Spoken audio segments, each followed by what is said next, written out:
Hello, everyone, and welcome to the latest episode of the GVGCast. And I'm your host, Derek Bittner, joined once again by Daniel Alba and Ash Polson after they so cruelly abandoned me to host this show by myself last week while they ran off and gallivanted at Pax West. The jerks. Absolute jerks. But hey, welcome back anyway. Be so thoughtless. How could we, right? Hey, at least some of that gallivanting was getting Mario Wonder footage and impressions up on the channel, right? Oh yeah, you're gallivanting where you get to play Mario Wonder. Yeah, that's thanks. Hey, that's work, man. That qualifies as work for us. Very right. fun work. Right. I won't lie. It was amazing. Yeah. Oh goodness. But yes, how you guys doing today? Good. Slowly recovering. We mostly recovered from coming back from PAX. It was a big. I'm sure Ash and I are going to talk about it more, but my God, the fact that there was a new building means I had to run everywhere, all over the place. The building isn't like right next to it; it's like a few blocks down. I didn't realize there was a new building. So I'm trying to get appointments, some panels, meet up with people, go to Nintendo Live. I was very tired every day. Jeez. I am mostly. I think I'm pretty much recovered. Tuesday and Wednesday were rough. I was just absolutely super tired on Tuesday. Partially my fault because I was supposed to fly out early Tuesday morning, but we checked out of our hotel on Monday because I didn't want to pay for an extra night. So I was just going to rough it. But turns out our good friends Aunt Dude and Fushi had a little content creator gathering party at their place because they live in near Seattle. Mm-hmm. And so I just basically went there that night and basically just partied all night with them and went straight into the flight. So it's my fault for sure. That is such a you thing to do. That was the easiest thing to do for me too. Yeah. Oh, you did that too, Daniel. That's right.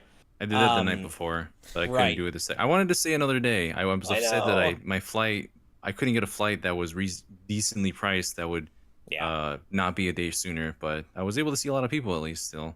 That's good. Yeah, it was overall an amazing PAX. Yeah, we'll talk about it later, but personally it was just great coverage. Got to see a bunch of industry friends. It seemed like one of the better PAXs, I gotta say. It was. I always love catching up with my friends and various content creators and journalists and stuff. And we had an amazing GVG community meetup. It went so well. Like PAX gave us the room. We were officially on the schedule. They gave us the room for 2 hours, and like 50 people showed up. Holy cow. And we had the best time. It was so filled with good vibes, and it was just such an honor to both see see people I'd seen before at other meetups and meet other community members for the first time. It was awesome. Daniel and I had a blast. I see Becca just posted the picture in the live audience. We gotta start having like labels like who's who. That's true. Put their usernames next to each person. Yeah, exactly. Such a good meetup, and I loved it. We had a wonderful time. Yeah, we played games. We pretty much meet and greeted everybody. We were like, "What's your name? Tell us one interesting fact about you." We ended up playing Smash together. Mario Kart together. We did our giveaways, which was a fun extra thing that we did too.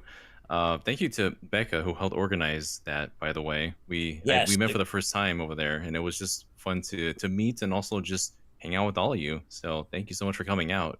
Yeah, we gave away a bunch of swag, and that would not have happened without Becca really helping to organize the giveaways. So thank you so much, Becca, for making that happen. And just so anyone doesn't think I'm lying, we took this picture right at the beginning of the community meetup, and more people filtered in as the time went on. So it's true, it's around 50 people, but this not in this picture necessarily. All cool. Hey, I gotta ask, was our sponsor the Game Orb there?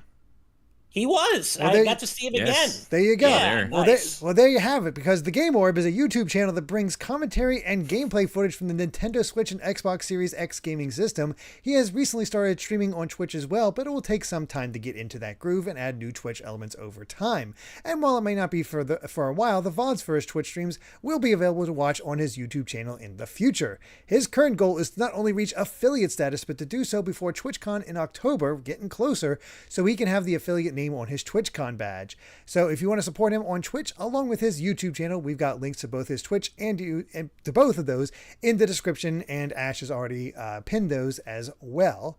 And of course, we'll talk about our other sponsor for the month in just a little bit. So thank you so much to the Game Orb for your continued support, and great that at least these two are able to meet up with you. Yeah, one of these days I'm gonna get everyone together. I'm gonna make it happen. It is an end goal of mine is to get the Money is entire team tight, and to I a have a PAX. I kid. know, I know. Well, I'm Gotta at have least that. gonna pull John. I'm gonna once Freddie's a bit older and that's all stabilized. I'm gonna pull John out from the UK and make him go to a PAX. I want him to come to one of these so badly. We got to do a good Vice panel at some point. I would We love do. to do that That'd be with cool. with I more really want to people, start yeah. doing panels. Yeah, I've only ever done one absolutely. panel by myself at TMG. Oh man, panels are so That was fun. interesting. I've never done my own panel, but I've been on various panels with other people, and I just love doing them. They're fun. Yeah, good Still stuff. haven't had my first one, so I'll be with GVG. We'll see what happens. Got to make it happen. There you are. That has to happen. Real quick before we get into what we've been up to, other than you guys going to PAX, we have quite a lot of birthday shout-outs. There was no list last week, so I couldn't keep up with it. So we got to make up for that lost time. First up, Tuxpeng on the August 29th. Minita on the 30th. Wataniac on the 31st. Young Ben Kenobi on the September 1st. Our very own Ella May Miracle. Brandon had his kid finally. Our little miracle. Woo! Congratulations, Brandon. September birthday to 2nd. Ella. And as Ash and I can say, September birthdays are the best birthdays. And The hey, best Dad Alpha birthdays. Lion shares a birthday with Ella now. And And the second is great too, because my birthday. Amy was born on the 2nd of May. But hey, this April. it's May, April, whatever. I don't know why I had May in my Oh, brain in my brain there, but sorry, Amy. I know her birthday's April 2nd. We believe you. We believe She's you. throwing me Don't off worry. because all of a sudden she's shouting at me out of nowhere, which she doesn't I know. usually do. I'll trust you. I'm so excited for the We believe you. She's excited for the baby. But yes, happy birthday to Alpha Line as well. And then Ash, his birthday's coming up on Sunday. It's true. 10th. I'm having some friends over for a little party tomorrow night. Should have a good time. And then I don't know what I'm doing for my birthday yet on my actual day, but yeah, it's coming up. There we go. And hey, Bunglaroo Very in the YouTube chat, their birthday was on the 3rd. Oh, happy birthday to everybody. So many Wow, happy so many birthday. birthdays this week. So I many. love this. Yeah. I couldn't believe it when good I week. realized my birthday is next week. I know. Yours Mine's- too. September birthday is the Yep, best. mine's on the 17th, and the day before is when I'm doing that crazy TMNT subathon that Right. may or may not unlock a long series of me playing Mega Man games. I hope that happens, man. I really do. And I hope I get to join you for TMNT. We'll see. Yeah, we'll see what happens. We'll see what the schedule looks like. So yeah, we'll just go that. But happy birthday to everyone, all of you. That's amazing. Hope you all had wonderful birthdays, and yeah, just great to have you all here. Oh, wow, Manita, I didn't realize that's also Hatsune Miku's birthday. That is objectively the best birthday anyone could possibly have. You win. You win, Manita. You have to be living Share- for all these crossovers with Miku and like as a Pokemon trainer, or as this gym leader, I guess is the best way to put it. The art is so good. I'm behind on the music. I haven't listened to any of the crossover songs yet. I'm going to do that, but the art is great. I love it. Very, very cool. Yeah. Well, what have you guys been up to? I know obviously you went to PAX West and got to try a bunch of stuff there. Did you get the chance to do anything else, or is it just PAX West? Well, you got to, right, Daniel? Quite a few different things. At PAX itself? Or just, just in and general, around what PAX. you've been up It to. wasn't just PAX that you did, right? Oh yeah, there was. I mean, just in that area, there was a lot of people I was out there to meet and say hello to. There were some people within our Emblem Con moderators that lived in the area, so I was able to meet up with some of them and had some fancy seafood. I was not expecting that when we did that one of the mornings of, but we were mostly just hanging out. I was greeting so many people that were out there in the show floor. Met some friends for the first time in person, and some people like Ant Dude was there. I was looking at some controllers, and he just kind of comes up and looks at me and just like, oh, hello. Just a lot Love of it. fun little meetings like that. Rogers Base stole me when I went to Nintendo Live. Fitting. Oh, that was exciting. He mistook you for Brandon. That's common. I didn't. It was so funny because like I was trying to get into Nintendo Live and I thought I had to go the proper way, and then they said, "Oh, sorry, you need to go to the front desk over here instead." So I got escorted all the way back out again, and there was Roger. He was just hanging out, and he was about to go on his own tour. And they were like, "Oh, you can have a +1 as well." And he was just like, "Do you want to come with?" And I'm like, I'll come with. And he's like, yeah, I need someone to take my photo ops. There's like a dozen different photo ops in there. We have to do this together. And so we went in that's there. awesome. We took some. We did that tour together. It was a magical time, and I got to know Roger through That's that. awesome. I'm the He's one such a that nice told dude. him. I'm the one that told him that Ella was born, and he was like, "What? Brandon didn't tell me. He's fired again." Dude, that's amazing. I miss But Roger. I haven't seen that guy in way too long, and I didn't see him at PAX. So sad. yeah. We were just going around. He was getting stopped by a bunch of people, of course, because it's course. Roger. And it was just fun to go through some of the photo ops with him and play Mario Wonder at the end as well. We got to play Mario Wonder with two of the other helpers out there, and we did some 4-player mode. So that was probably my favorite part. Was just the unexpected Nice. parts of these trips are the ones that are the most fun. But yeah, Oh, yeah. obviously me and Ash and everyone else we were hanging out, having food and drinks, and having just a good time out there. Just pretty much had a great, we had a great time. If I sound different, that's because I got this microphone over at Right. PAX as well. That's amazing. Yeah, you won This- it. Yeah, so we'll talk about this game later, but one of the devs for Smack Studios, which is an indie game, David Kimball, invited me over to like a day zero party, which with a bunch of Twitch creators. So I RSVP'd for that. I showed up. We met. We chatted a whole bunch, and there was a raffle that night. And I just barely glanced at my numbers. I was like, it's a raffle. What are the You odds? don't expect to win. And then I Right. hear the numbers, and I'm just like, that's not the one that I had, right? And then it is. I'm like trying to rush to the front, saying, "Wait, it's me!" And I didn't even realize until later. Like me and another girl, we both won this Uh-oh. microphone and a mixer. Hmm. And the funniest thing is that when David, who I was with, also won the raffle as well, but he won a box of cookies. So you can determine who the real winner was there from that. What kind of Uh, cookies? Oh, they were individually wrapped assortments. So you got like Oh, double nice. chocolate, snickerdoodle, your classic chocolate chip. They might have made out red better than velvet. you. I'm sorry.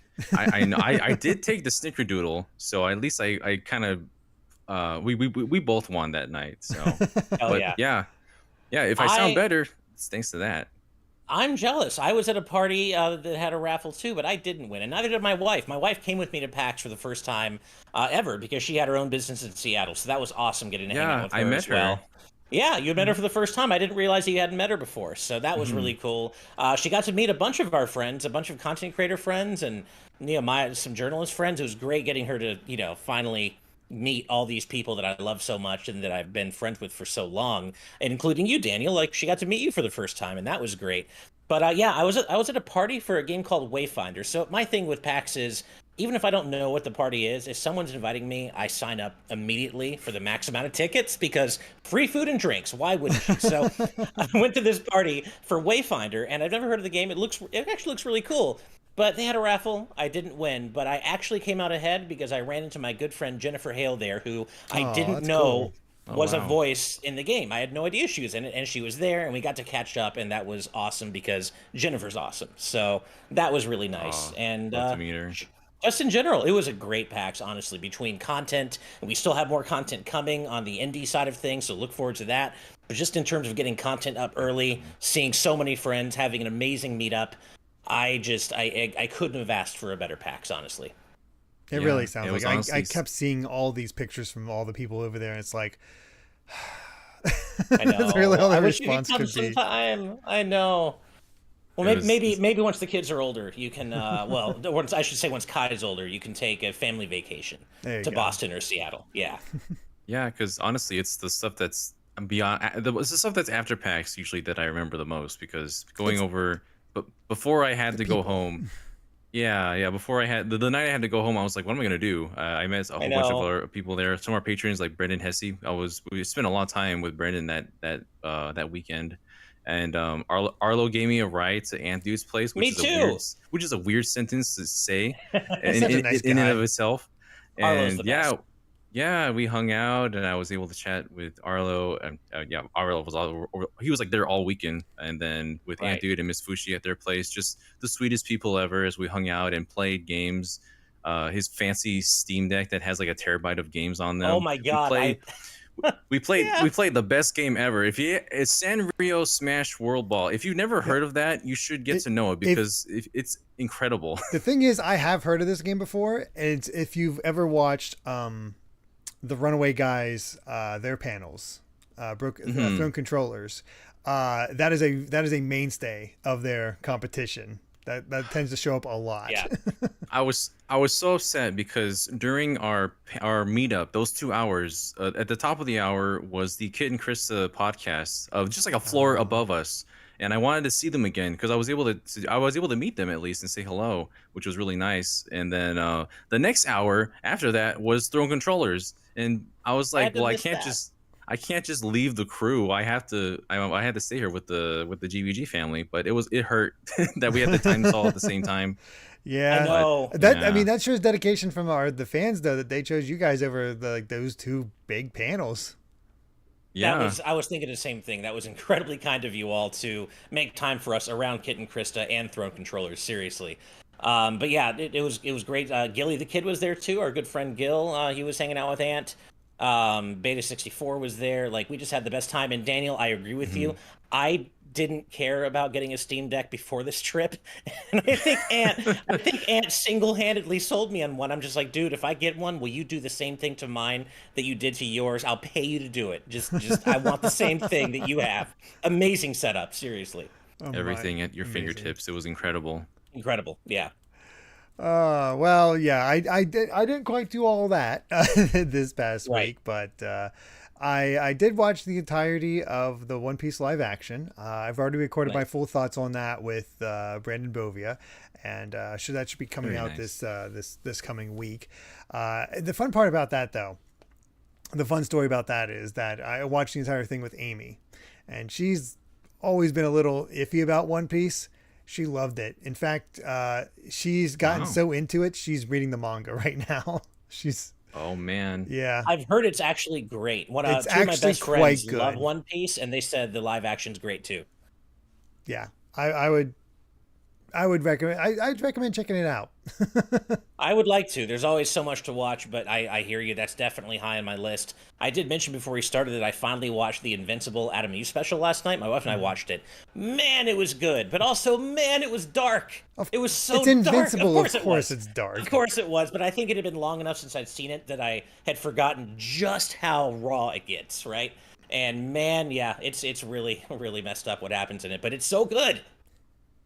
Yeah, that's very cool. Otherwise, haven't really been up to too much. Played a little bit more Final Fantasy 16, and I decided to, because of all this talk about Sea of Stars, I was like thinking about it, but everybody's like all of a sudden talking about these references to The Messenger, which reminded me that The Messenger was a thing. And then I saw it was on sale for $5, and then I saw I had gold points for like 450 gold points, so I picked up The Messenger for like 50 cents. I'm like, okay, sure. Oh, hell yeah. So I've been playing like a level a day on that one, just slowly making my way through it and enjoying that.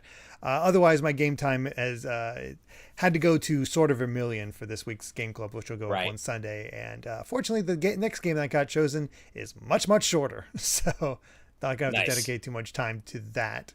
But yeah. The Messenger is great, man. And I'm very curious to see how you feel about it once you get to a certain point. Obviously, no spoilers, but yeah, The Messenger is great. The thing is, I know the certain point because we talked about it a long time ago. And I always remember that because you came away much more negative than other people from The Messenger. I distinctly remember that. And you come around the second half. Yeah. Only about the second. So I still think the second half is significantly lower than the first half. But I think the first half is just top notch. Second half is still good. Just I think has some pacing issues, but it's still worth playing. It's a really clever game, and then of course there's Sea of Stars, which I am having the best time. It still feels so weird that Sea of Stars is a prequel to this when it's so. I know this game's writing is so tongue in cheek. Seriously, they do feel very different in tone, but man, Sea of Stars, I'm thinking about it. I want to go play it now. It's so good. I'm like a little bit more than halfway through, I think, and I had to, of course, take a break for PAX, but God, what a special game. I can't wait to get back to it. Yeah, I did the mistake of getting it on Game Pass, playing a few hours, and then we had to go to PAX, so I had to go the entire weekend of not playing it and waiting to come back to get back to Sea of Stars. But yeah, I've been playing that as well. That's rough, buddy. You know what? I'm actually ashamed. I have not, because I have TMNT Shredder's Revenge on PlayStation, and Dimension Shell Shock came out the day I flew out. I still have not played Dimension Shell Shock, to my great shame. How could you? I know. I'm gonna try tonight. I'm gonna try to do that tonight around playing some Sea of Stars and hanging out with my wife. There you go. Perfect. Yeah. So yeah, a lot of stuff we've been up to for, usually that's a pretty quick section. But before we get to the news, we of course have a bunch of super chats, that we got to, I want to read out because you guys are always so generous. And the first three all come from Disney Duncan. And thank you so much. Saying, a suggestion off of a video that John and I did this week about potential ports that could happen on the Switch successor eventually. And they're saying, hey, Kingdom Hearts, which, yeah, why not? Sure. I suggested the same thing with the cloud versions of Resident Evil. Like, if you bought the cloud versions of those games and they port the actual version to the successor, give it to free or like a $5 upgrade or something to like throw a bone to the people who actually got those cloud versions. Seriously, I'd love to see those on there. Yeah, that'd be great.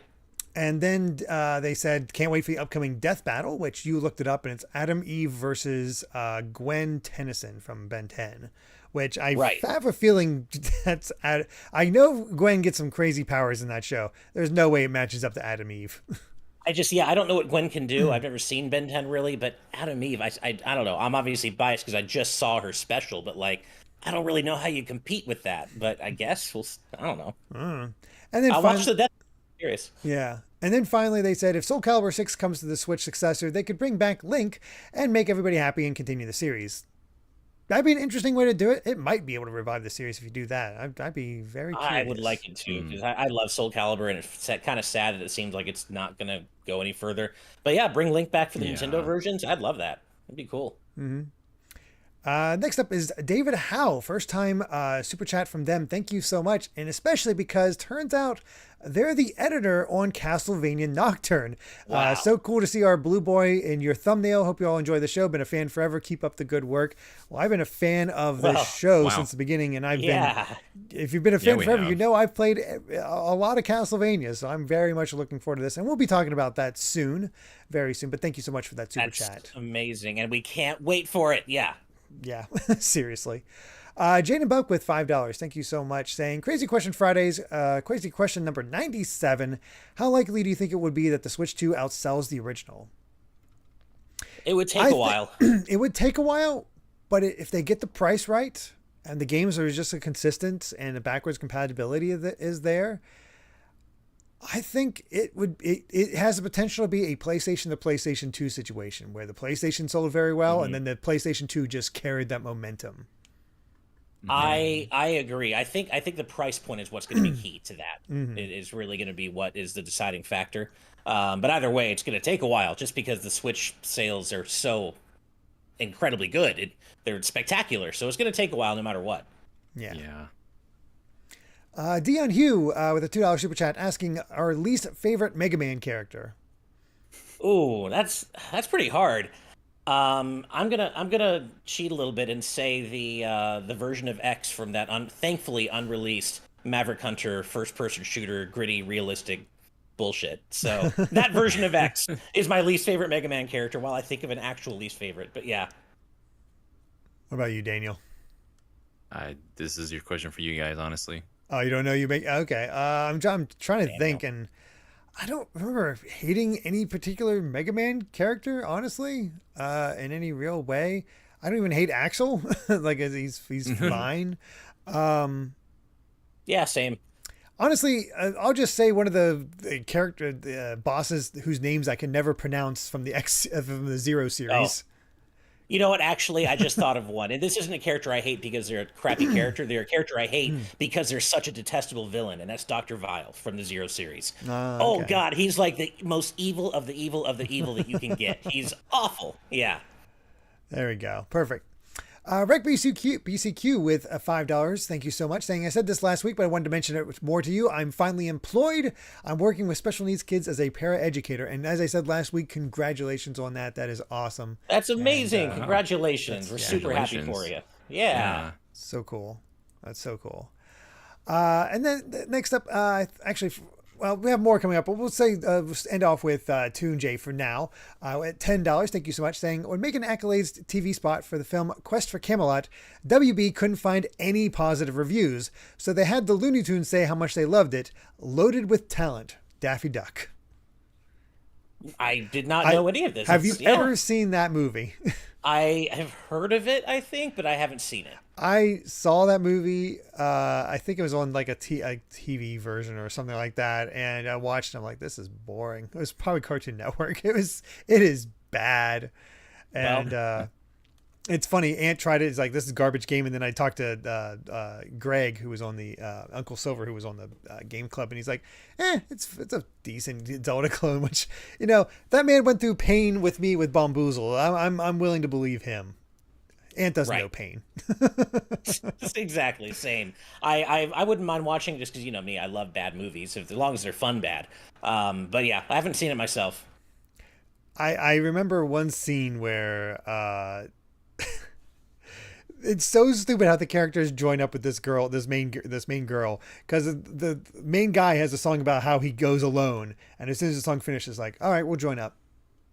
Fine. You're like, come on, join me. Okay. Yeah. Okay. Gotcha. Oh, so it's that kind of thing. Gotcha. Yep. Anyway, we got, of course, we'll do more of our super chats in the future here, but we got some news to get through. And first up, we got something to react to, because on September 21st at 9 a.m., I believe that's Pacific time, we are having Microsoft is hosting an Xbox digital broadcast via the Tokyo Game Show. So we'll get. Oh man. Yeah. So, not sure exactly what we can expect from there. Probably a few updates and things like that. Maybe some new releases. Things. It's hard to say, but that's the fun of it. We get to react to it, see what they show. Who knows what we might get. Yeah, and that'll be far from the only TGS stream, reaction stream we have. Probably nothing else has been announced yet, but I'm sure there will be others to react to. And TGS is always a fun time. Yeah, we got even more news coming up soon. That's always a lot.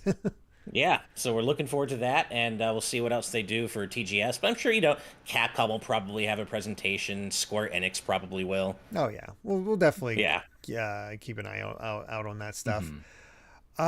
So yeah, not a whole lot to say there, but other than, hey, we'll be reacting to that. So look forward to the 21st in terms of all that. Next up, a little bit of a follow-up to a previous news story that we did, I think, 2 weeks ago. Charles Martinet, of course, was announced to be stepping down from the role of Mario, and that they said there was going to be a video kind of going over that with him and Miyamoto. Well, that video finally released, and why didn't they release this as soon as, with the announcement? Because this was a whole lot of nothing. Yeah, it is kind of weird they didn't pair the two. Go ahead, Daniel. Sorry. It was just pretty much Charles Martinet repeating what Nintendo had already announced, and then Shigeru Miyamoto also repeating what Nintendo had already announced, and then it went back to Charles Martinet again, and there wasn't really much there to be. I mean, it was pretty much that should have just been released with the initial release of information that he was gonna be stepping down as Mario, because they didn't introduce who the new voice would be. We're just gonna have to play Mario Wonder and find the credits and see who is the new voices that are in this game, because they didn't tell us. And I don't know, it might be something to do with PAX. I don't know, because if they had showed him there, maybe people would have had an expectation to see him at PAX as an ambassador as his first appearance. But otherwise, yeah. I don't really know what other reasons there would be. The only other reason I can think of is because, obviously Charles Martinet is so beloved and the internet is what it is, that maybe they're trying to protect the new guy because he might get a lot of hate and threats directed at him for replacing Charles. That's the only other thing I can maybe think of, is they just kind of want to take the heat off him until, he's just wanders out and he's already in it. And I don't know. That's the only other reason I could think of, though. Yeah, that's pretty much where that's pretty much where I'm at as well. Yeah. It's kind of what it is, and it probably makes the most sense. As a lot of people are saying, the Thank You Papa was very adorable. There's no doubt about that. It was. It really shows that Martinet is an adorable man, through and through. And he's such a nice guy too. He just is the epitome of these characters, and that's just the thing. Like, we don't know how seriously how into the role this next voice actor will be as Mario. Yeah. Like, I don't think anyone can match the enthusiasm that Charles Martinet has. But it remains to be seen. We'll find out soon enough who that new voice is. Yeah. And I'm glad he's still the Mario brand ambassador, or whatever, the Mario ambassador. I'm glad he's still going to be connected to the character in some way. He doesn't know what that means either. I know, he doesn't Yeah, know that's what the that thing. is. He doesn't Yeah. know what it means. I know. It's a meaningless title meant to appease people. I forget what the exact quote for that sort of thing is. But yeah, same sort of idea. But it is what it is. We'll have to see about the new guy. It is from Futurama. You're right. It's like it's like we made him an executive, whatever. It's a meaningless title, but it makes him feel important. Right. But yeah, basically PR mascot. But again, we'll have to listen to the new guy. I don't think the new guy will do bad. It just seems odd to just end it now. I know. It really is an odd way they've done it. But Yeah. looking forward to hearing this new era of Mario's, game voice. Be interesting. Yep, absolutely. Next up is just a small little update because feels like it's endless. All of a sudden, like we got a bunch of stuff coming now. NSO has added 4 more games to the lineup. Now, granted, if you play, have the you access the Famicom NSO or the Super Famicom NSO, you've already played these games. They've been available, but now they're available on the English apps. At least 3 of them. First up, Kirby Star Stacker for the SNES, never released in the States. Weirdly enough, despite being a Kirby game. So that's cool to have in there. Then Downtown Neketsu March Super Awesome Field Day, which is part of the River City Ransom or Kunio-kun series. Right. And those are always fun because Kunio-kun is not just beat 'em ups. It's a lot of like sports titles of all things. Super Dodgeball is in that. And I don't know if this was included in that huge Kunio-kun collection that came out a while back. I want to say it was, but I don't know offhand. Yeah, I'm not sure on that one. And then Joy Mech Fight for the NES, which is notable to Smash fans because this is where the assist trophy Sukapon comes from. It's an NES fighting game. Yeah. Super cool. Yeah, that was a really neat thing. This whole update. 3 out of the 4 games are Japanese only. And yeah, like you said, you can access them via the Japanese NSO apps, but it's just cool. They had an update 75% focused on Japanese games, like import games, essentially. According to Caitlin in the live audience, Neketsu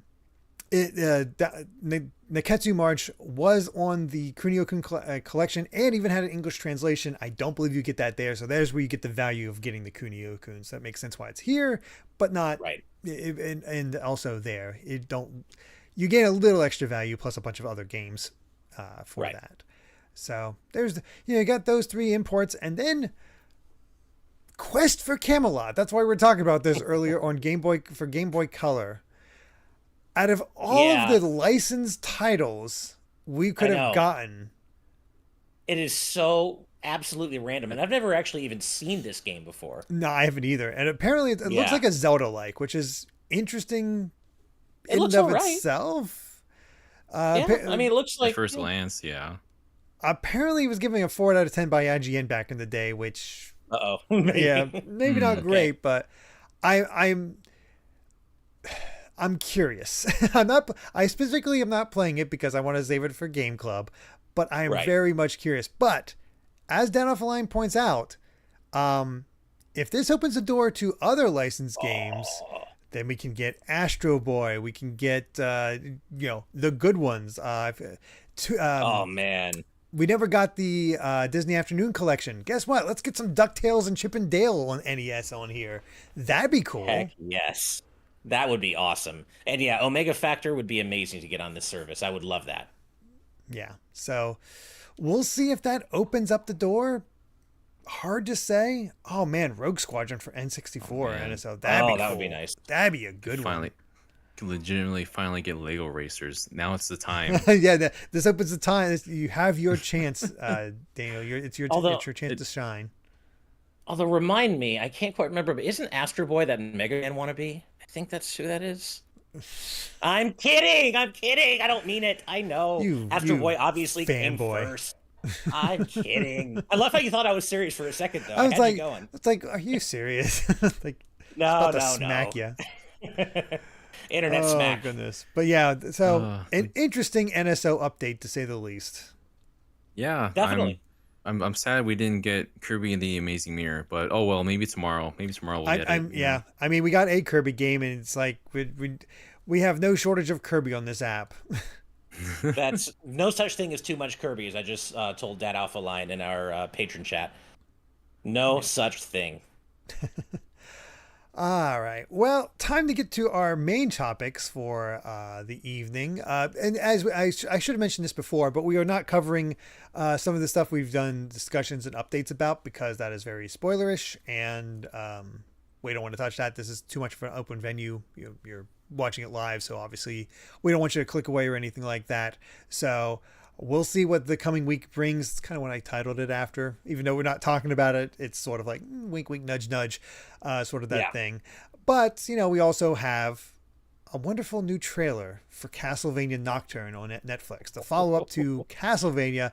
And I please give us more Castlevania music in that show, because that one moment when we got bloody tears in the Castlevania, that one time we got the freaking actual music from the games, and it was one of the best moments in the series.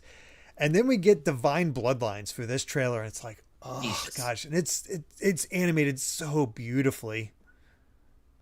Oh my god. Like I knew I was excited for Nocturne because the original Castlevania anime was fantastic. I knew I was excited. This is a day one watch for me no matter what. So I went in thinking, okay, well, I'm already excited. This isn't going to possibly get me any more excited. Somehow it did. And when Divine Bloodlines came in, I just got shivers all over my body, and I'm like, this is going to be so good.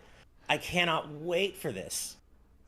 It's man, I'm just giddy because it feels like they're still keeping some things close to the chest as well, at least as far as showing them. Because I did see a cast list that shows that Alucard is supposed to be in it, at least unless if it could be wrong, I don't know for a fact, but it seems to be the case.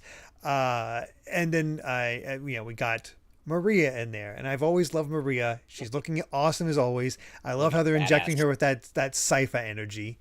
In terms of that, and God, just seeing Richter put on the bandana is like, it's so simple, but I'm like, yes, do it. Him taking, having the whip, God, when he's just throwing all those knives into that Dracula and telling him about his whole thing, it's like, yes, okay, we do have because it was a little worrying at the beginning with the teaser trailer. It's like, oh, is he gonna be a sad boy? But no, he's still a badass. Mm-hmm. Daniel, have you seen the trailer at all? Do you have any interest? Yeah, of course I saw a trailer. What do you think this is Castlevania, dude? What do you think this is? What do you think this is? Who do you think he is, Steve? I gotta represent Steve the member hasn't of the watched Headband it. Clan over here. I gotta make sure I represent. To be fair, this is the same guy. Divine oh, sorry, go ahead. Go ahead. No. Daniel, go for you it. talk. Yeah. Go for it, man.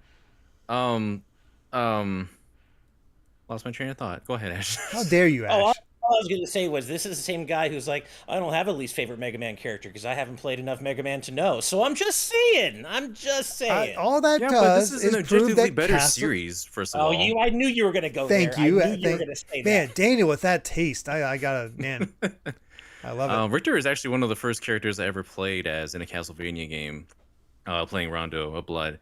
And it's just really cool to see that they're leaning into this series, to this story instead.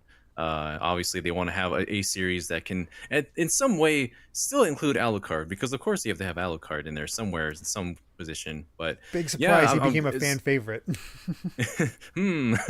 Yeah, the way that they are actually hopefully going to lean much more into the soundtrack, because the way that you only hear one song in the entire series, the original series, Bloody Tears, was awesome, but then that it didn't happen again throughout the series, and now they're leading the trailers with Divine Bloodline, so hopefully we're going to see a lot more of that music coming in as time goes on. And David in the live chat did say they said, believe me, we're trying.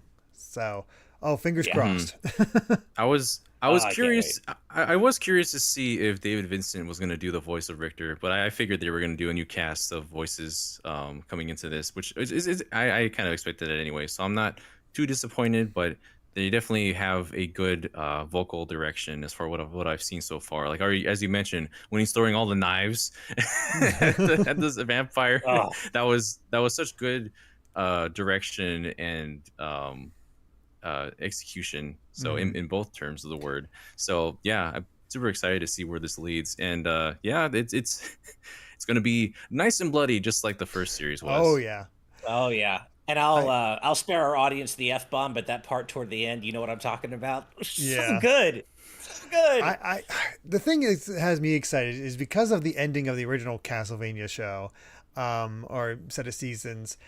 I have no idea where Nocturne's going with this because we don't have certain elements and we have absolutely new villains and a new era. And how does that tie into things in terms of all this? Like, we are obviously not following the Rondo plot, but are we going to lead into the Symphony plot? That's the question I have. Like, I can because what are you going to do? What's the Rondo plot? Dracula shows up again. Richter goes to rescue his girlfriend and a few other women, meets up with Maria along the way. They defeat Dracula, take care of the ghost Shaft and all that.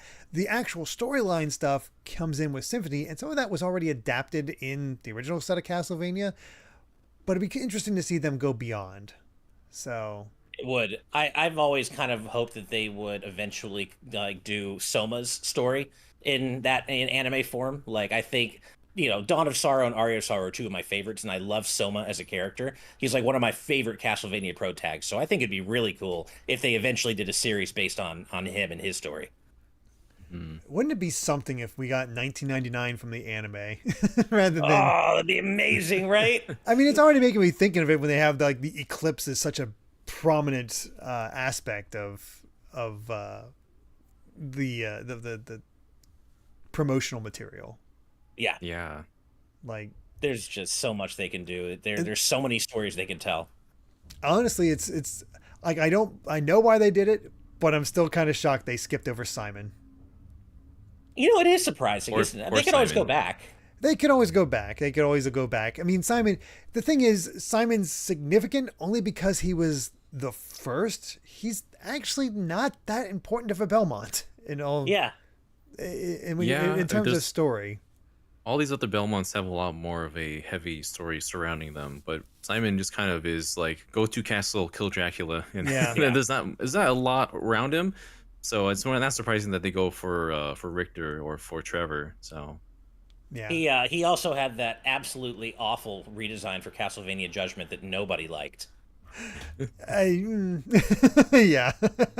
Well, did some? I thought it was. No, unpopular. I mean, It's just funny for those who don't know, because I have it right here.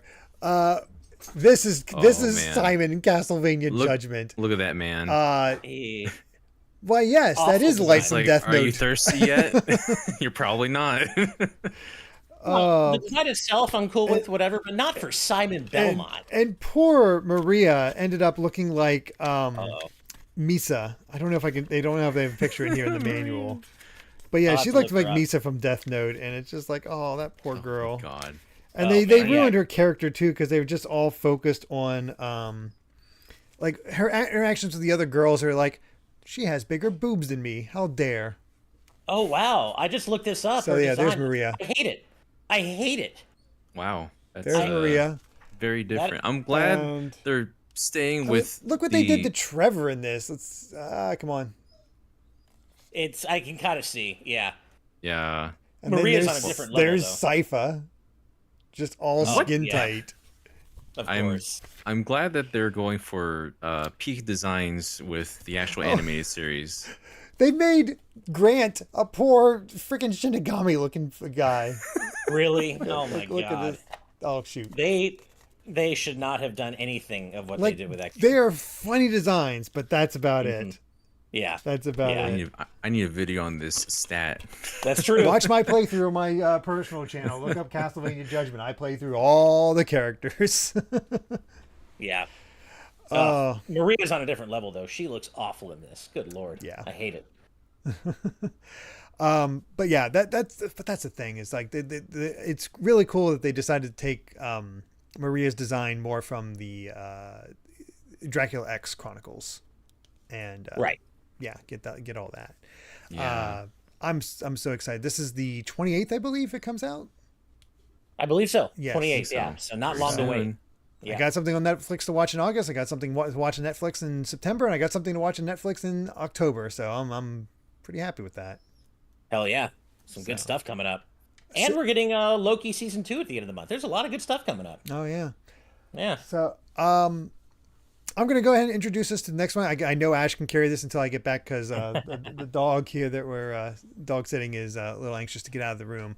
No worries. So our final bit of news we got that we're covering this week is Theater Rhythm finally confirming their final DLC pack, and it's what we all expected. We're getting Final Fantasy 16 songs. Hooray!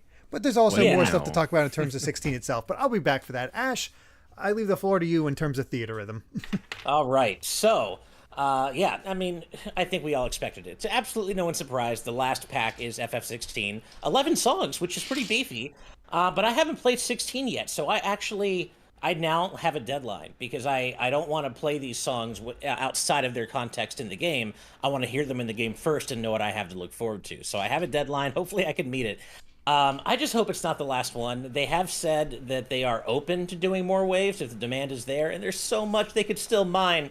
We'll see, but yeah, looking forward to playing these songs and hopefully finishing 16 before it comes out. But Theater Rhythm, I haven't even unlocked all the songs yet because there's so much content. I've been keeping up with all the... Oh my god. No, because I've been keeping up with all the DLC, but there's also Zelda and so it's the opposite with you, Derek, because you've unlocked everything, but you haven't been keeping up with the DLC, right? I'm only behind like 2 bits of DLC. Thankfully, you keep reminding me in order to do that. But I don't think I've done the Saga stuff yet that came out. And I don't. Has the Bravely Default stuff come out? It hasn't. The one that just came out last week is the second Mana pack, and it's okay, then I haven't done that one. I think I've done everything except that. Right, and but you also play at a higher difficulty than I do. So right. See, I haven't unlocked all the like base, built. I say base songs. It's like 400 songs in the base game. But yeah, I haven't unlocked all of those yet. But I've just been, between chipping away at Zelda and for months, and other responsibilities and stuff. I haven't had a time to really finish properly the series quest mode. But I'm getting there. I'm chipping away at it.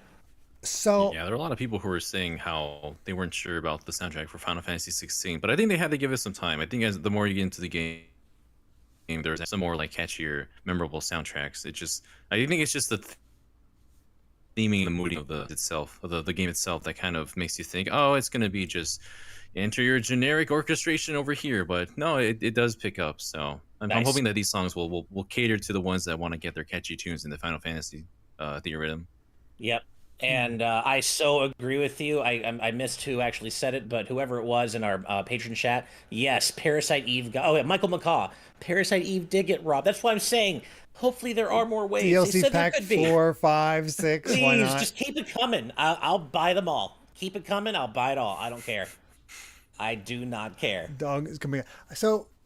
our lineup of songs is My Star, Hide Hideaway, To Sail Forbidden Seas, yada yada yada. For those who've seen the actual list of it, how is that set of music? Because I've not gotten far enough to hear a lot of this. I've heard of Hide Hideaway.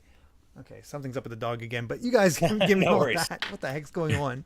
Yeah, let us know what you all think who've played it of this song lineup, because I don't know yet. I'm the video game music guy, and I don't even know what these songs all sound like. And I'm not going to spoil myself because music spoilers are a thing to me. What about, have you, you said you've been playing it, Daniel. Did you finish it? I'm at the part, no, I haven't finished it. Okay. I think it's hard to word how far I am because I don't want to spoil anything. But I think I mentioned to you somewhere, there's a boss fight that you do. And I mentioned to you there's a boss fight, a major one, and it felt like the final boss of the game. Right. And it wasn't. And then I'm the boss after that, which somehow eclipsed that one and made it seem even greater. So I'm assuming, I don't know the names of the songs compared to what they're named in the game. So I'm not sure what's what. But definitely there's ones in there that I know that you guys will dig once you get into the game itself. I mean, I have to imagine some of them are Titan battle songs, which are always go hard. So, Well, one's called Titan Lost, so gee, I don't know. yeah. Gee, I wonder what that one's all about. But yeah, I don't know the names of the songs to what they sound like. If I listen to these now, I probably will be able to stick them together. But yeah, I think there's some good tracks in there for sure. Looking forward to it, and I haven't played the mono tracks yet. Those are obviously all bangers, and then the Bravely pack is coming soon, which I'm also really looking forward to. Bravely has amazing music. Yep, absolutely. It's been a good package. I mean, I will definitely remember Theater Rhythm by the end of the year for our Game of the Year discussions because that was an addiction. That's going to be in the conversation.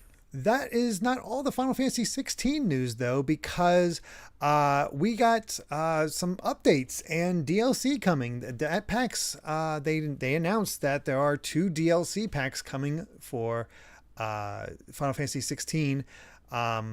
I think story DLC as well, and that's cool. That's extending the game's life and all that. And as far as the update, it's giving new skins for the various characters to wear, as well as the ability to choose what your sword looks like when you play as Clive. And they added a new like onion sword for Final Fantasy 3 to get them more of those connections, and even like changed up the arcade mode a little bit. So they're like, shifting and getting things all set and making it all, getting some additional content in there. So, always appreciate it. I mean, kind of works out for me, kind of like when I was playing through Xenoblade and had all those updates coming that just extended the game. It's like, well, I can play it slowly and get all those integrated as well. Yeah, it's some cool new content. Nothing like earth-shattering, but it'll be nice to be able to play around with that when I do play through it. The alternate skin for Torgal is really cool, actually. Yeah. So I might have to use that. But yeah, it kind of reminds me of Street Fighter 6 and how I'm glad I waited on World Tour to play as Donatello. Oh, there you go. Yeah. Yeah. So, additional controller mappings as well. Yeah, it's some smart stuff. So I'm excited to play more of 16. I don't think this is any kind of spoiler thing to say, but I would just leave it at where I left off. Where I stopped last was Jill just woke up, and I'm about to go see her. That's okay. That's all. I know that's still very early in, but right. Some wild things have already happened. That's for sure. Looking forward to it. I mean, even the end of the demo was wild. I was like, oh my god, what? Holy crap! So yeah, it gets wild in that game. I'm telling you, wait for some of those icon battles. You'll be like, I was telling Ash when you were away, even at PAX, I was telling him some of these icon battles. I thought I was playing the final boss of the game, and it wasn't. And then the icon battle after that somehow eclipsed that by a mile, and I'm just like, what is this game? I'm looking forward to getting to it because it really does draw you in. Same.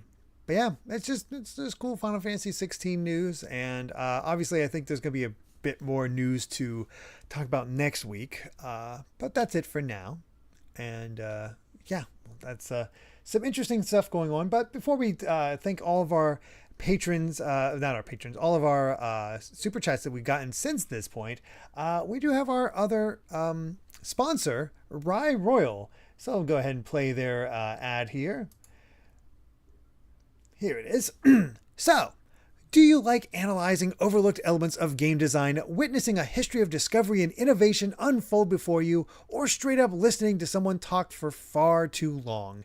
Then head over to youtube.com/@RyeRoyal and watch his debut project, an incomplete troll-level history in Super Mario Maker.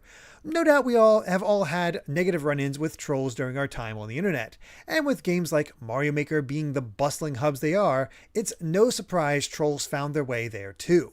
However, one community found inspiration in the pain these trolls brought with them and elevated it to a truly unique and subversive genre. So enjoy years of troll history featuring the works of hundreds of creators, animated skits, and a guest appearance by the one, the only, the luminous Ash Paulson himself. So be sure to check out the full video link in the description below to see it for yourself, and check out Rye Royals, an incomplete troll level history in Super Mario Maker. Thank you so much for him to him for sponsoring us, and whoops, there we go. And Really do appreciate it. So thank you so much. Thank you so much. Seriously, why don't you guys ever call me Luminous? Like I said before, you hated the Luminous Avengers, so I'm like, he doesn't like Luminous. Fair, okay, fair point. Good save. There we go. All right. Well, before we jump into our patron topics, we do have a few more super chats. First up is Mike's Cast with $5. Thank you so much. Saying, Titus here. Was happy to see you guys at PAX. Sorry I had to bail so early, but I was literally nodding off during my intro. Much love to you all. It could be pretty. Don't blame you. Exhausting. And it was great seeing you again, Titus. Yeah, PAX exhaustion is a real thing. So if you had to bail out, don't worry about that. It was just nice to see you. Yeah, for sure. Yeah. That's awesome. Next up is Storysmith with a $4.99 super chat saying, the death battle is Bill Cipher versus Discord, then Adam Eve versus Gwen. One was something else. The Adam and Eve one and Gwen versus Gwen was something else. Bill Cipher versus Discord. Who's Bill Cipher? I'm guessing Discord is from My Little Pony. I have no idea who either of these characters are. That's the only Discord I know other than the app. So, Bill Cipher's from Gravity Falls. I know nothing. I've not watched Gravity Falls. I need to because I've heard. Same. I've heard that as well. I've heard it's an amazing show, but I just haven't had a chance to watch it. Same. But cool. I have no idea about either of those characters, so I can't comment on it. I don't know what Bill Cipher is capable of, but Discord is a literal chaos god, so I don't know. I don't know. Well, Jason in our audience chat says Bill Cipher would win, so okay. Both are chaos gods. Both are chaos gods. Oh, okay. Yeah. All right then. I do need to watch Gravity Falls. I've just heard nothing but good things. ABCDEFGH, thank you so much for your $10 super chat saying, happy Friday, GVG. Since there are more people here this week, I guess I can ask again, what anime, game, etc. taught you something you otherwise wouldn't have otherwise? Could be hard or soft skills. Well, I already answered this, so I'm leaving it to you two. Ooh, jeez. God, what did you learn? No, I'm trying to think. This is so hard to think. Make that excuse to your mom. It's like, Mom, I play. Let me play. I learned this thing. God. I might have to come back to this one and answer it a little later. I'm trying to think. I have to think about this a little bit. I haven't. Yeah. I know I've learned things from games. I just don't know exactly what it would. I mean, I guess I could say that I learned really good foot-eye coordination because of my history as a DDR player. So, I mean, that's true. I don't think I'd have that without DDR. So, and I think rhythm games in general have built my coordination even better than what it already was. So I'd say foot-eye coordination. That's kind of a unique skill, and I learned it through DDR. There you go. Yeah. Huh. Oh, man. So like an actual skill it's hard, right? Well, a soft or hard skill, they said. So something silly, something simple, something more of a life skill, if you want. Oh, gosh. I don't Or a life lesson. Life lessons, huh? There's just a lot of them. There's a lot of games that always just teach you just to not be rude or prejudiced or like initially have bad impressions of people. Give everyone a chance. Like, don't let people. Usually people's first impressions aren't everything, and so just give people a chance to get to know them, get to know who they are, and don't just make assumptions based on the first few interactions you make with them, because you don't know everything about them and they don't know everything about you. So there you go. That's a good one. Good one. Things like that. I like that one. Very wholesome. Yeah. I like it. Next up is NMG with $10. Thank you so much. Saying, hoping that the rumors of a Jet Set Radio remake are true because I loved Bomb Rush Cyberpunk. I also hope that Jet Set Radio Future comes back because that game has still not left the OG Xbox. That's shocking. Right. Jet Set Radio. I can't wait to try Bomb Rush Cyberpunk myself. I haven't yet, but I'm gonna do it. It's definitely on my radar. I feel like it has to. At this point, it has to be something that's true because thinking back on that leak that had Sonic Frontiers, Persona 3, what was Persona 3 Reload, and Jet Set Radio all in that same reel, it's pretty much almost confirmed that that'll happen. It's just a matter of when it's gonna show up. Yeah. Right. Yep. Oh boy. Amy just got back from a little errand, so the dog's like, "Oh, I want in on that." Oh gosh. All right, I'll read this next super chat, and then you guys can answer while I go take care of that. Hendrix Trog with the $10 super chat saying, "Hey GVG, have you heard about Digital Eclipse's new Goldmaster series? It's like a Criterion Collection approach to games by adding documentaries about development and including various prototypes." I don't think I have heard about this. Yeah, I have heard Really? about it. Have you, Daniel? This is not something I've heard about. No, not yet. Okay. I heard about, I don't know where, maybe it was on Twitter or something, but I did hear about it just kind of vaguely. And honestly, Digital Eclipse's work is so good, I feel like they already kind of come close to being the Criterion collection of, retro game collections. So to push their standards even further is really impressive. So yeah, looking forward to seeing what they do and what games are included in that, under that label, as it were. A lot of interesting, there's been a lot of interesting collections as of late, like the Atari one. Like, there's just a lot to include in these collections, and I'm curious. Yeah, I'm curious to see what they'll add to this, because more collections is more preserving these titles, and that's always a good thing. I know I always say this, Quintet Trilogy, if you're watching Digital Eclipse. Quintet Trilogy! I'm sure you guys already answered this, but is the Goldmaster series that History of Karateka thing that just came out, or is it something else? Maybe. I don't know if that's part of it, but that might be. What did you know about it? Just so I know offhand, and then we'll be able to move on. So Karateka is included in this. That is part of it. And I had just basically heard of it vaguely, but not beyond that. And I was just saying to Daniel that I already feel like Digital Eclipse is so good that they're pretty much near the Criterion collection of games. So to be even better is amazing. That's impressive for sure. Yeah. I love that kind of history stuff. We saw bits and pieces like sort of that interview things for the Atari anniversary collection, which was amazing. I want to get that. I really want to get that. Yeah. Yeah. All right. Last bit.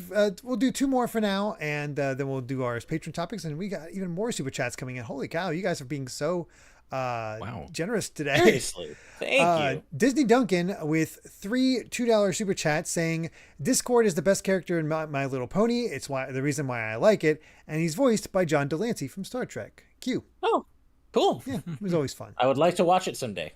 Definitely. Yeah.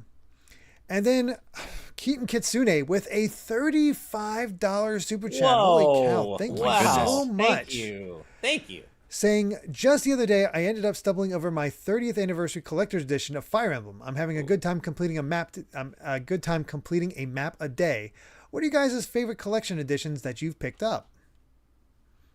Oh, God, it's hard to think on a whim. I really liked Theater Rhythm Curtain Calls Special Edition because it came with a neat 3DS case that I still use to this day. It's faded, but I still use it, and it was really cool. That's definitely one of them. Breath of the Wild's Collector's Edition, just because I still use the Switch case. That's always a standby. Right. Like the displays on that one. Other than that, though, I like most of the Xenoblade ones. The Xenoblade, I've gotten every single collector's edition for Xenoblade, so yes, I like those. You know what? Ironically, I'll say this one. Say what you will about the game itself, and yes, the Infinity Egg sucked, but Marvel vs. Capcom Infinite came with the statues of X versus Iron Man and Chun-Li versus Captain Marvel, and they're actually really cool. And I get to have figures of X, statues of X and Iron Man fighting in my apartment. That's pretty damn cool. It's pretty cool. That's pretty great. Yeah. To no one's surprise, this is probably one of my favorite collections. Is the Tales of Symphonia Chronicles for the PS3. Remember when Symphonia was treated nicely? I have this. I have the slim version of this. Wow, incredible! Yeah, that's a better version to play as well. Tales of Symphonia for this collector's edition had the game steelbook. It also had like a bunch of a few mini figures of the main characters, Lloyd, Colette, as well as Emil and Marta. And it also had a miniature book, which was like just a little extra novel, a miniature novel that kind of links some of the stories together as well as the some CD soundtracks as well. So there was a lot in this package, and I still have the box for here. There was another one for Tales of Zestiria. I didn't get the one for Berseria, unfortunately, but they're all like identical boxes like this, and they're just nice to have around. Very cool. Nice. I like it. All right. Well, we got so many more super chats coming in, but we're going to go ahead and switch over to our patron topics, as suggested by our lovely patrons. And let's go ahead and start with you, Ash. All right, so my topic this week comes from Azran127, who says, Derek said I should resubmit this after it blindsided him on the solo cast.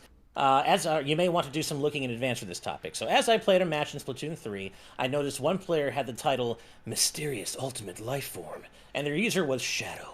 I thought to myself, that's the perfect combination to describe Shadow the Hedgehog. And therein lies my topic. I challenge you to use the available titles in Splatoon 3 to craft the perfect title for a video game character of your choice.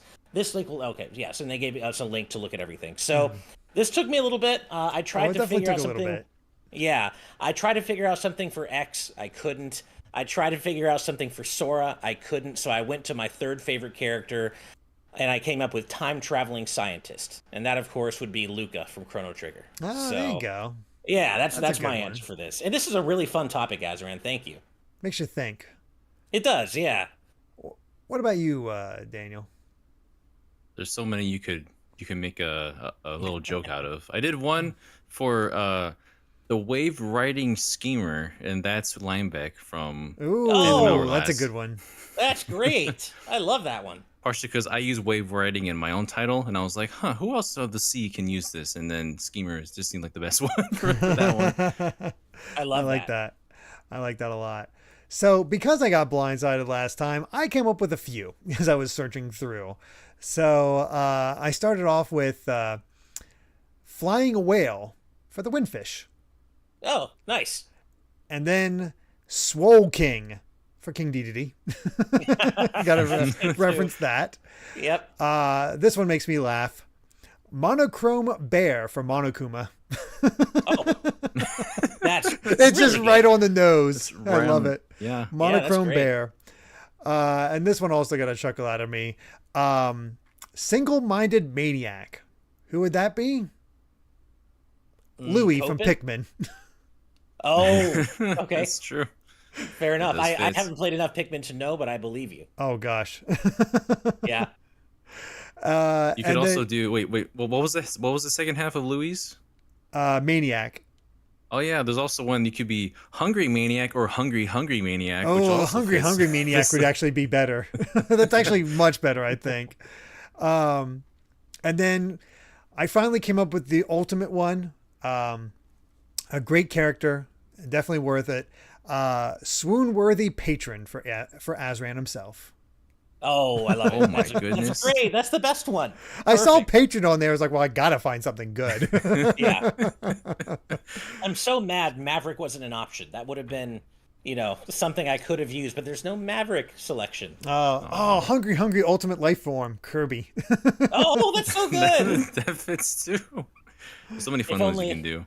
If only God Killer was an option. Hungry God Killer would be perfect. Yeah. Or God Killer for something and get Bowser in his Fury form. Yep. True. Yeah. Oh, gosh. God slaying. Oh, yeah. Splatfest is going on today. I don't know who's going to win that one. That's true. Oh, my God. I forgot that was this weekend. Yeah. I feel like Shiver might win it. I think Shiver makes the most sense as a leader, but I feel like Big Man wins. You think Big Man will win? Yeah. He's the popular vote, Big Man. Yeah. You know it. Yeah. Great topic, Azran. Thank you for that. Glad we could come back and get to that one. Daniel, why don't you go ahead and go next? Mine comes from Dat Alpha Lion asking, ever since John did that Prince of Persia video, I've been curious about this. What are some of the coolest and most unique games Ubisoft has put out that aren't the usual Tom Clancy or Assassin's Creed titles? Stuff that... I know it says Tom Dancy, but I know what other games they're talking about. Stuff that would be more of our alley. I know that the first Beyond Good and Evil is currently on sale for $3 on Xbox One series. As you're currently reading this, it's a good deal. Honestly, the most unique title I think Ubisoft has put out, one of the more unique ones, and I'm going to say Child of Light. You stole mine! I really think Child of Light is a super interesting and uniquely done title. The colors, the aesthetic is so cool. The way it's written, like everything is written as a rhyme. The entire script is done as so.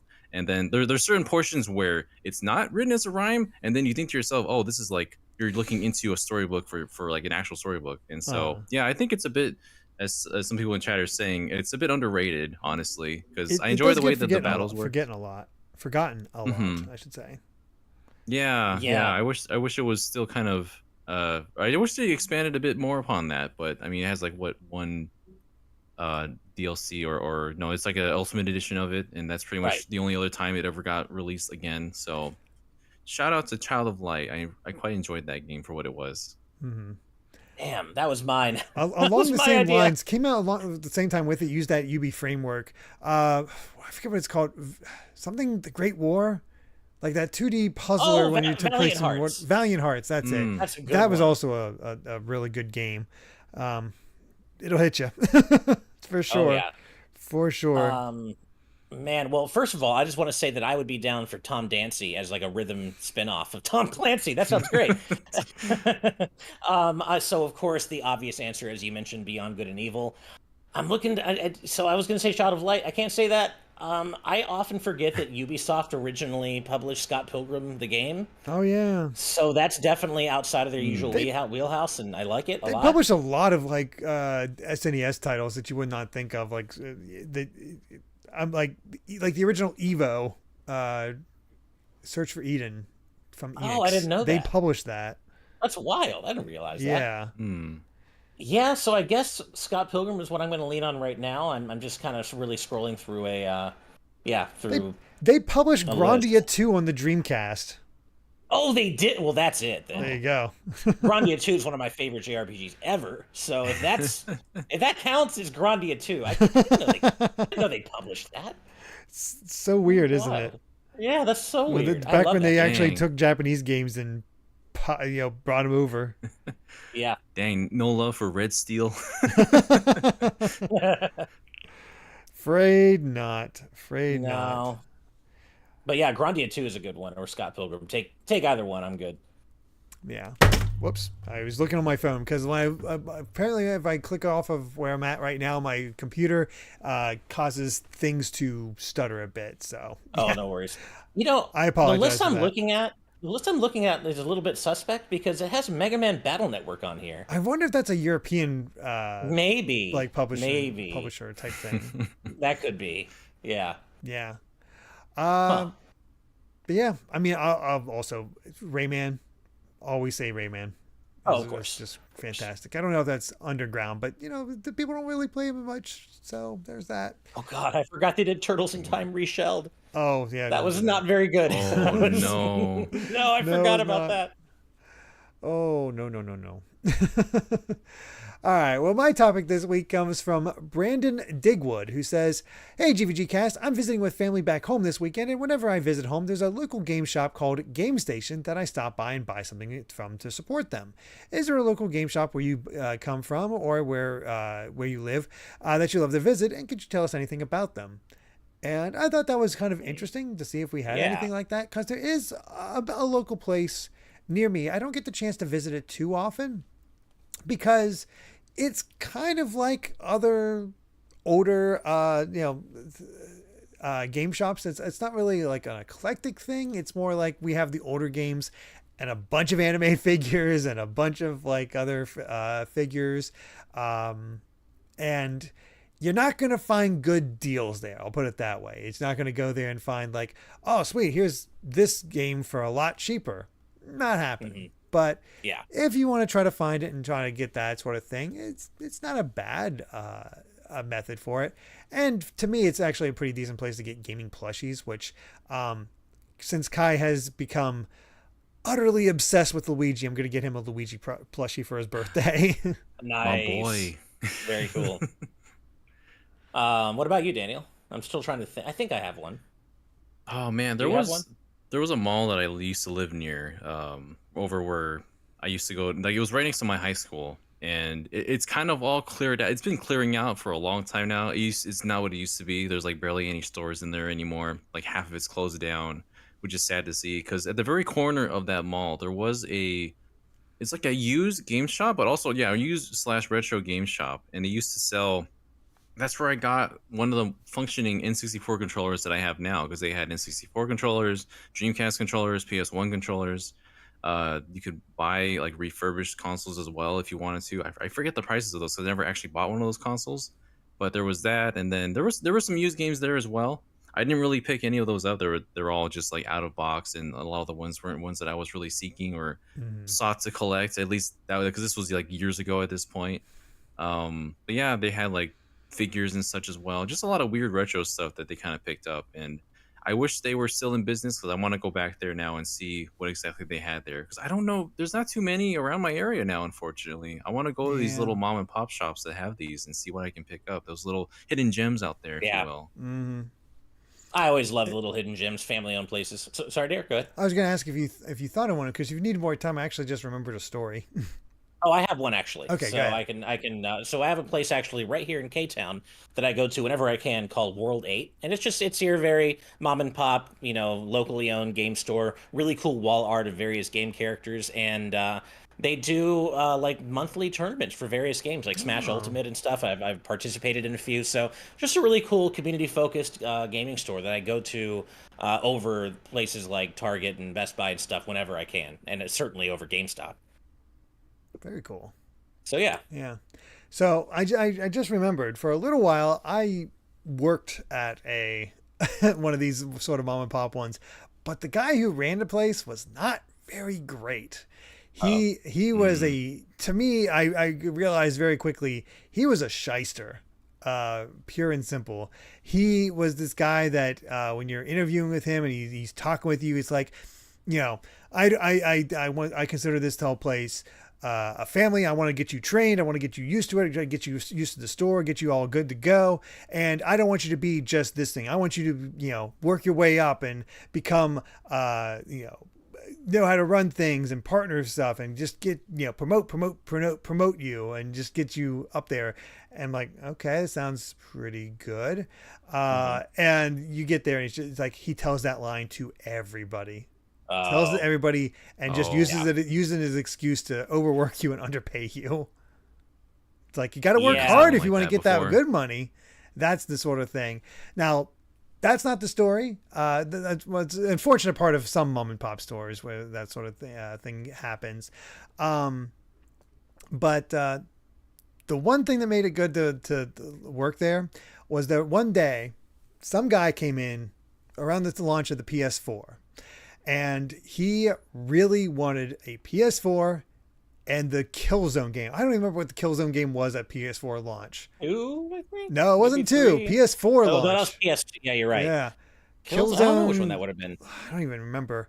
Anyway, he Shadowfall. Thank you, Dad Alpha Lion. Shadowfall. And Han in the YouTube chat. So I'm like, okay. And the way he was going to do that is he traded in a massive box of classic games. And they were treasures. And I'm like watching him do this. I'm like, oh no, you poor guy. Cause I know he's not getting good money for this. The thing is, he traded enough, and some of them I wasn't interested in, but others were like, okay, well, here's Legend of Zelda. Here's Zelda 2. I'm just like putting it aside for me to buy later. That's a pretty decent price. So, I got the original Final Fantasy, I think Dragon Quest 2, stuff like that, and just got a massive haul from this. I think I got,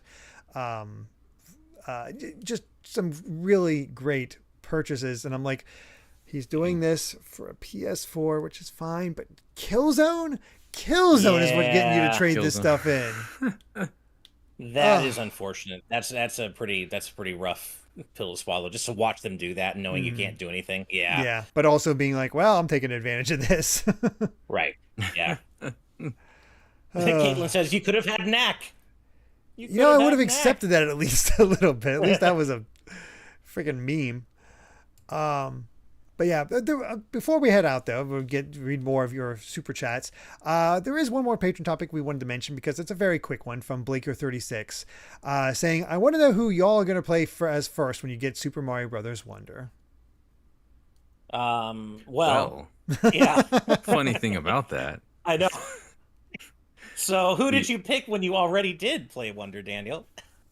I chose Oh god, it's the wrong side. 'Cause I forgot there were two sides to this. I chose Luigi. Oh, yeah. that's a neat stand. Dang it. Yeah, you know, some people that went to Nintendo Live, they got little standees of some characters. There's Luigi.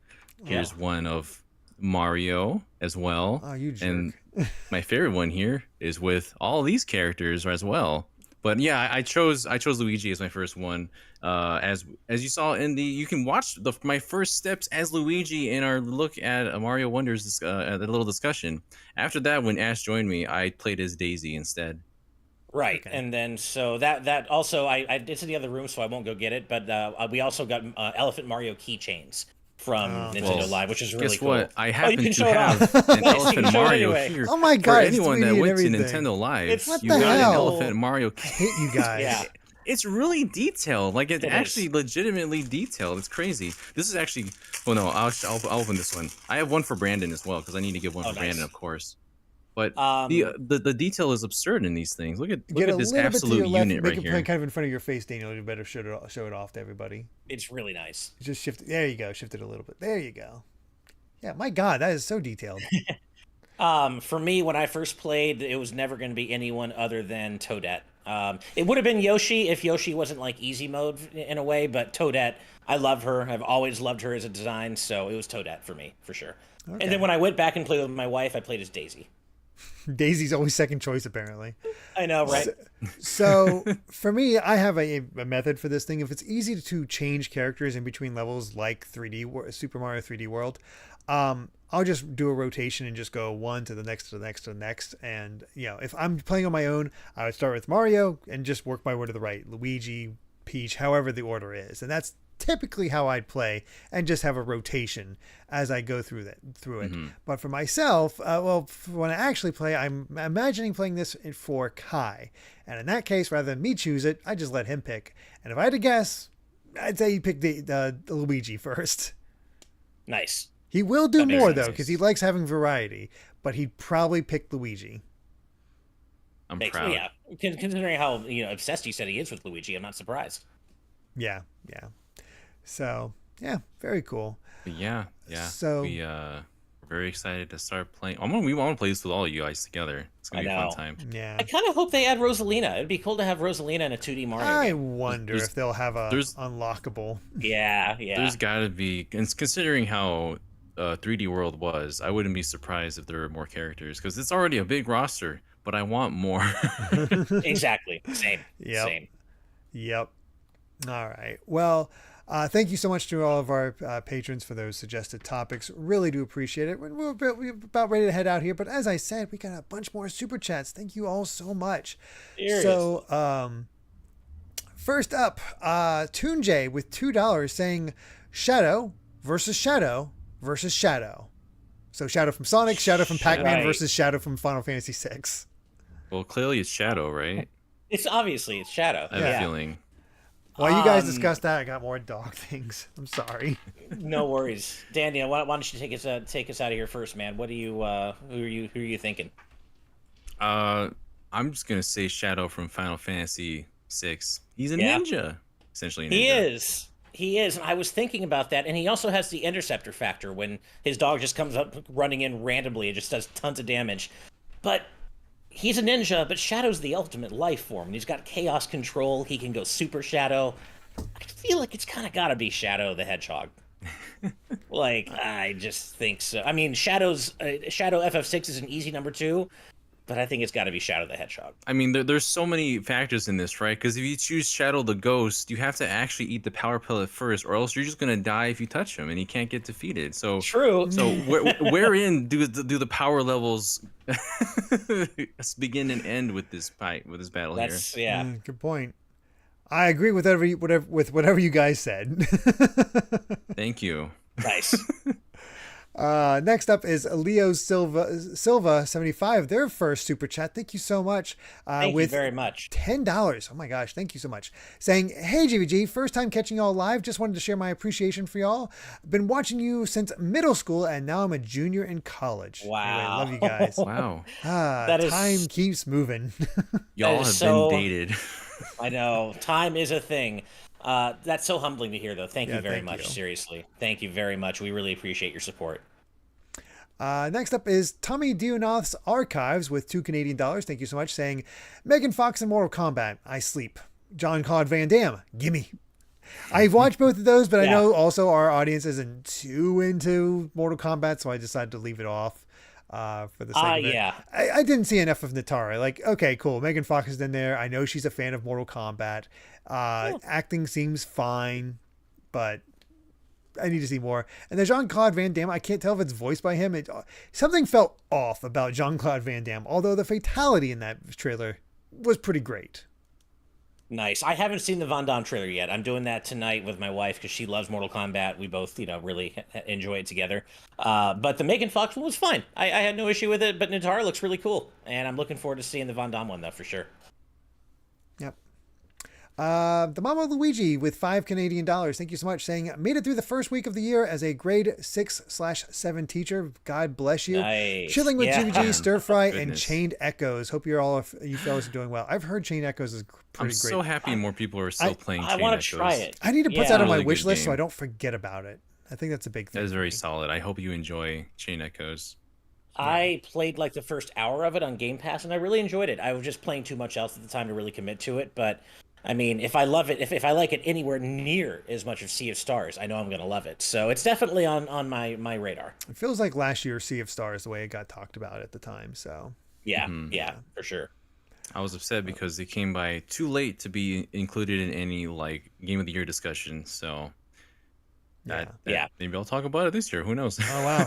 Apparently, spill over. Clive's voice actor has just been making those rounds as like the new beloved voice actor because he just feeds into the memes. But he apparently told the world to play Chained Echoes. So there you go. Well, there you I go. love it. Apparently, he And has that taste.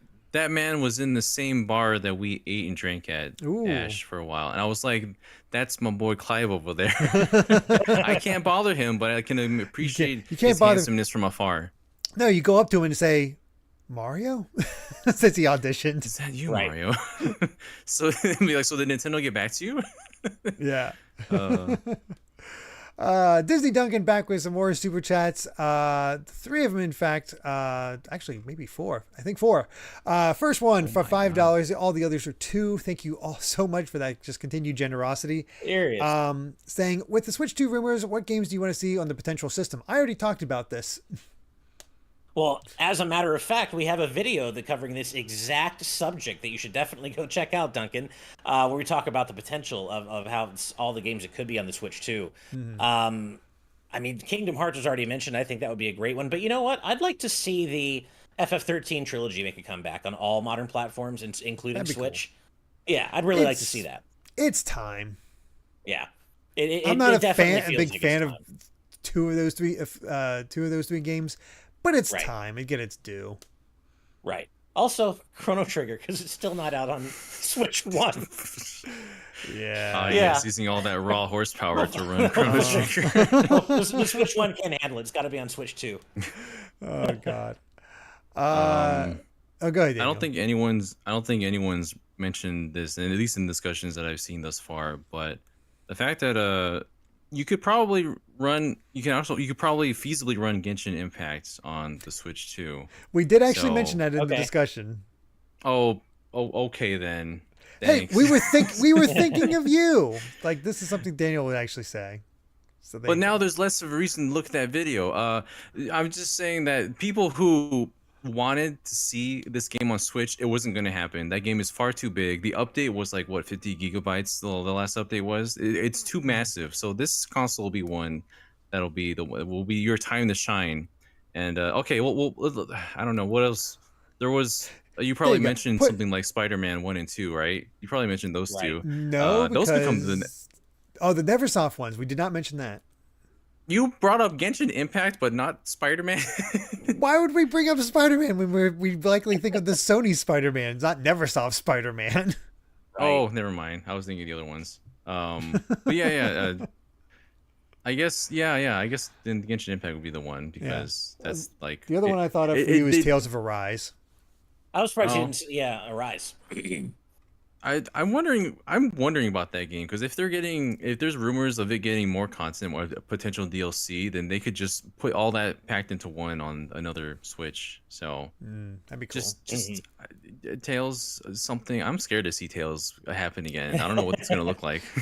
True. GCM of Chaos in our live audience chat. A good idea. Hi-Fi Rush. That's a great one. Oh, there you go. That'd be fun. Yeah.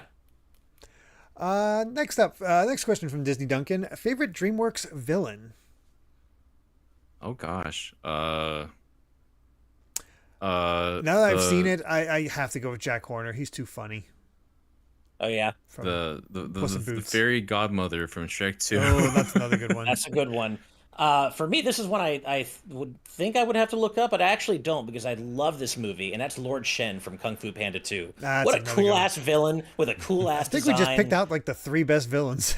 I think so too. Yeah, Lord Shen is cool as hell. There you go. Yeah. Yeah. Gary Oldman. Oh, amazing. Next, they said, my brother's birthday was Tuesday. Well, happy birthday to them. Happy birthday. Absolutely. And then finally, Link from Tears of the Kingdom versus Aloy. Oh Lord, this is really. I'm sorry, Aloy. I'm going Link. I think with his own eye powers, it has to be Link. Without them, I think it would be a really good fight. And I'm a little unsure, but with his own eye powers, it's gonna be Link. Can Aloy construct a battle tank with a phallic cannon from the end shooting at her? I don't think so. But then again, who knows True. what her equipment can also like make it trip over or something. Who knows? Yeah, who knows, pin it down or Tripwire. whatever. That'd be Oh, very gosh. sad to see. I would like to see them fight without Link's special powers because I think it'd be a cool ass fight. But yeah, with his own eye powers, that's it. Yeah, he still It's has done. the Triforce influence there, so He does. Might It be a still little would probably tougher. be Link, but I think it would still be a good fight. Yeah, true. And then Yeah. finally, a wonderfully generous donation from EV Plays. Thank you so much. With $50 saying, hey there, GVJ. I Wow. love what you guys do and find myself listening to your content while gaming all the time or working on my own projects as a busy gal. Lately, it is relaxing to have something to listen to while editing or creating thumbnails. Well, I understand that. Thank you so Wow. much. I'm glad we can bring the entertainment. And that's awesome that you Seriously. can work on projects. I am terrible at being able to listen can- to I can listen to things while I'm working on thumbnails. I can't listen to things while I'm working on like while writing or whatnot. I'll start writing Right. down the words I'm hearing. Right. Yeah, Yeah. no, that makes sense. Yeah, I definitely Yeah. understand being able to work on stuff while having something nice in the background to listen to. If it's Yeah. me working on anything that doesn't include any voice or any like words process, like if I'm doing, as you said, something in Photoshop or just putting some washing things dishes. together, then yeah, I'll play discussions, I'll play videos. If it's something that I need like to write or to edit out, like in Premiere Pro, a video or something, I'll have music in the background or something, at least a little bit to help. When I'm specifically copy editing, like I do freelance copy editing, I can't listen to any music with lyrics. But otherwise, I always have like chiptune radio or several video game soundtracks in rotation at any given moment. So yeah. Yeah. Very cool. Yeah. Well, thank Well, you so yeah, much for that thank you. kindness too. Yeah. That's oh my thank god. you. You guys Seriously. are so Thank you so generous much. tonight. This has been a fun one. I can tell you all missed Ash and Daniel, so glad to have them back as they got Yes. to brag about their PAX West experiences.